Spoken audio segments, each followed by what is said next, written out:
কচু পাতায় চিংড়ি মাছ ভাপা। বন্ধুরা গুড আফটারনুন। তো আজকে আমি তোমাদের সাথে একটা রেসিপি শেয়ার করব। তো কচু পাতায় চিংড়ি মাছ ভাপা।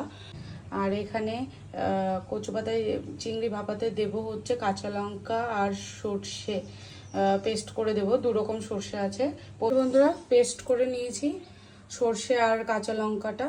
আর এখানে চিংড়ি মাছের নুন হলুদ মাখানো হয়ে গেছে। এখন আমি চিংড়ি মাছের ভেতরে দিয়ে দেবো সর্ষের তেল। তো ব্যাস, আবার একটু পরে দেবো। পুরো মাখানো হয়ে গেছে চিংড়ি মাছটা। আর এখন আমি ওর ভিতরে দেবো এই যে কচুর ডাঁটগুলো কেটেছি, এটাও মাখিয়ে নেব। তো এই যে বন্ধুরা মাখিয়ে নিচ্ছি। আর এখন আমি কচু পাতার উপরে দিয়ে দিই।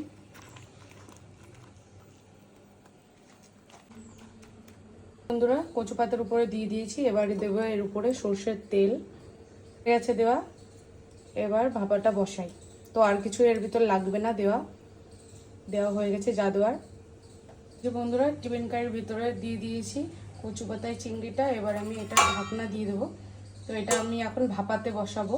বন্ধুরা বসিয়ে দিয়েছি। বন্ধুরা হয়ে গেছে কচু পাতায় চিংড়ি মাছ ভাপা।